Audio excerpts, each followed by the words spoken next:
Imagine suffering from the predominant symptoms of a disease that is currently causing a worldwide pandemic. Common sense would implore you to seek medical care and testing. Yet, with current coronavirus tests limited and many hospitals understaffed, many cities across the United States are failing to provide adequate medical support to every member of the population. According to USA Today, Baltimore County resident Stuart Diamond Cohen can attest to the grim reality of rationed medical care. He had been suffering from shortness of breath and a cough since early February. Over the course of a dozen trips to clinics, doctors' offices, and to hospitals, his symptoms worsened. After one Baltimore hospital refused to test him, he called a COVID-19 hotline and was tested for the virus at a drive-through testing clinic in the parking lot of another Baltimore hospital. 12 days later, he learned that he did not have the virus. Scenarios like this are becoming commonplace, as many mildly symptomatic or asymptomatic possible carriers are simply being told to stay home. In New York, the epicenter of the outbreak, the Department of Health implored residents to only seek healthcare if they are very sick. Emergency room visits are down by about 50% across New York City, a trend seen across the nation. Doctors are concerned that people with severe illnesses such as asthma that require ER attention are staying home, and that could be causing long-term damage. Dr. Christopher Freer, the Director of Emergency Medicine at RWJ Barnabas Health, says, "Heart attacks don't stop." The problems then become obvious. 1. When should a patient seek ER care? 2. Who can advise patients at a time when physicians are combating the ongoing pandemic? And 3. How can the virus be accurately tracked when testing is limited? Simple Google searches, CDC pamphlets, and coronavirus surveys dish out general virus-specific advice. They neglect the other ongoing illnesses. Additionally, the limited availability of testing means that any statistics related to coronavirus carriers are skewed. Our solution to both limited disease statistics and the problem of rationed care is a supplemental program based on the pre-existing Isabel AI symptom checker. We envision a link to the symptom checker placed on a hospital or public health department website.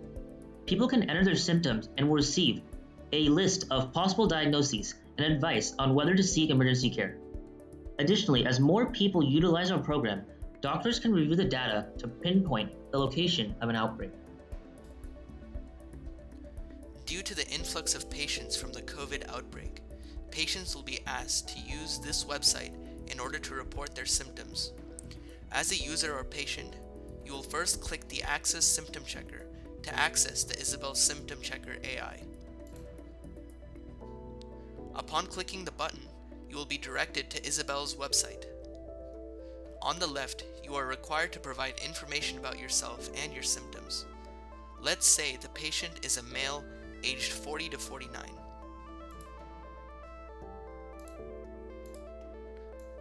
Let's say the country of residence is Italy.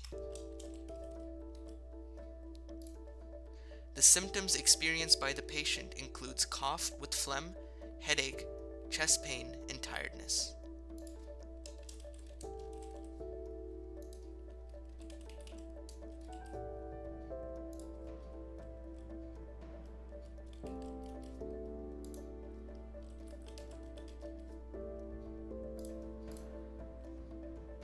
Now we can hit the Get Results button.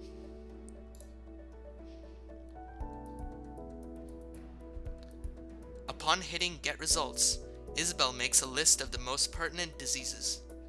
As you can see, COVID-19 appears in the list. The red flag indicates serious conditions that need to be treated in the emergency department. The patient can then click Yes in order to answer more questions to see whether or not they need emergency medical attention. Once the patient enters all of this information on this page, they can hit the Get Results button at the very bottom.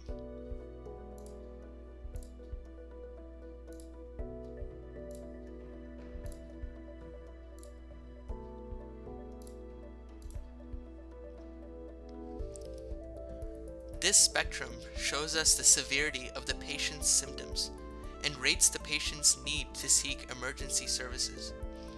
To use our system, the patient must click the Share Report link at the top. patient then needs to enter these mandatory fields. Note, the patient details information will not be made publicly available for confidentiality purposes.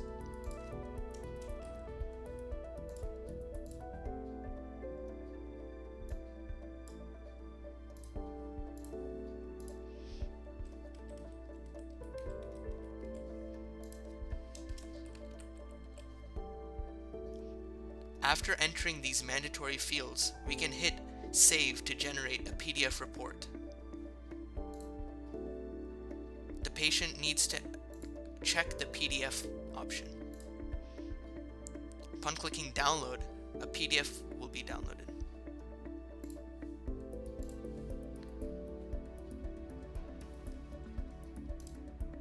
The patient then needs to go back to our website and click the Upload PDF Here button. This links us to a Google form where the patient can turn in their PDF report.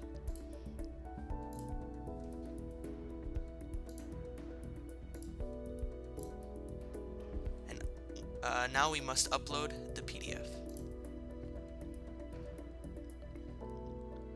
We have another question which asks the patient their area of residence.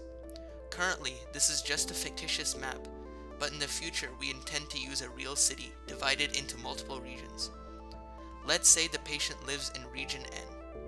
You can enter region N and hit submit.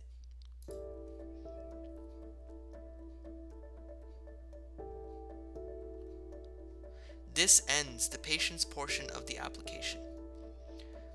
Now, as an administrator of this application, we need to go back to the website and hit the Access Python Code button.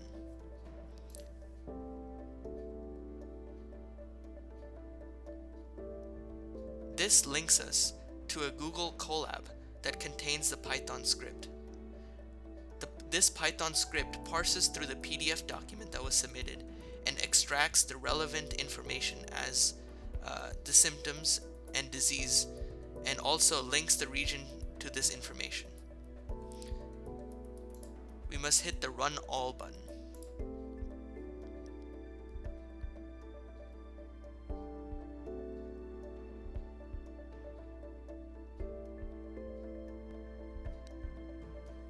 Now the Python code is ended, and now we can view the data. In order to do this, we can hit the Access Isabel Data button. This opens a Google Sheets with all the patient's data. Notice how none of the identifiable patient information is in the spreadsheet. At the end of this document, we can see the patient that we just added. This concludes the demo portion of our presentation. Thank you. We chose the Isabel system after researching multiple symptom checkers. This independent study featured in the BMJ stated, if symptom checkers are seen as an alternative for simply entering symptoms into an online search engine such as Google, then symptom checkers are likely a superior alternative. The same study found that the first result in Isabel was accurate more times in simulated patient interactions than the 23 other differential diagnosis engines studied. In another independent study titled Differential Diagnosis Generators, an evaluation of currently available computer programs, Isabel was found to generate the most accurate diagnosis, paralleled by only one other program. The data generated through Isabel can be used to make predictions as to which locations will need medical staff and supplies. In an effort to preserve patient privacy and follow the Health Insurance Portability and Accountability Act guidelines, patients will be able to access their own data and information will be made available as to where their data goes. Any information made public will not include any identifying features. The intended use of the data is for public health officials and they are not barred by HIPAA accountability. We believe that this tool will be useful in both the COVID-19 pandemic and future outbreaks. With more data collection and rigorous testing, this project could be expanded statewide or even nationwide. Here's a list of the sources we used for our presentation. Thanks, and Gig'em.